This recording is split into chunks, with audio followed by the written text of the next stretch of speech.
An Auckland strawberry grower has forked out more than $20,000 to install metal detectors at his farm after needle-ridden strawberries were found in New Zealand.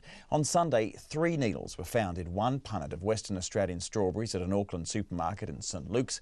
Australia's strawberry contamination crisis comes just as growers here are about to put their fruit on the market. So what are New Zealand growers doing in response? Our reporter Katie Scotcher and cameraman Dan Cook went out for a look. The Zarberry strawberry farm is just 20 minutes north of Auckland City. A large silver tin shed sits at the entrance, that's the pack house, and 29 fields lined with rows of strawberry plants surround it. The farm's owner, Bowman, who goes by one name, has run the place for 9 years. He's in countdown mode. In 2 weeks, 150 of his workers will start the harvest. We picked this in the early hours of the morning, so ideally we try to have all our fields picked before day of the hit, midday, 1 o'clock. And they'll be picked here and scanned and sent to the pack house, where it'll be packed and QC'd. But there's a lot to do before then. On Sunday, news broke that 3 needles had been found in a punnet of strawberries sourced from Western Australia, brought at an Auckland countdown. It's still unclear where the needles came from.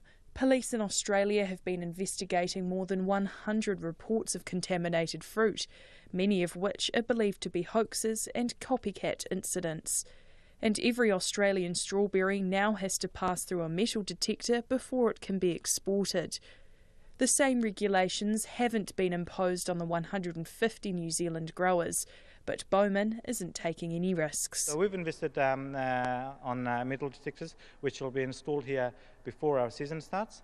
And everything that is picked and packed will be examined. And additionally to that, we'll be adding additional surveillance cameras to capture everything that goes in and out of our cool stores, then onto the truck. Despite spending more than $20,000 on the new security measures, Bowman is certain the strawberry sabotage crisis won't happen here. Some may think that, it's over the top, but I think it is better to be ready to ensure that our industry is not put into a chaos like what's happened in Australia. It's a crucial time for strawberry growers.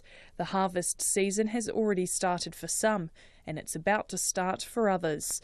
The Australian industry, worth about 130 million Australian dollars annually, was hit at the start of its season. The scare prompted product recalls and forced growers to destroy their crops. Bowman says if the situation here reaches the same level, the $35 million New Zealand industry will be hit hard. It'll have a significant impact on our financial ability going forward, and not just for us, and I think right across from the growers mainly.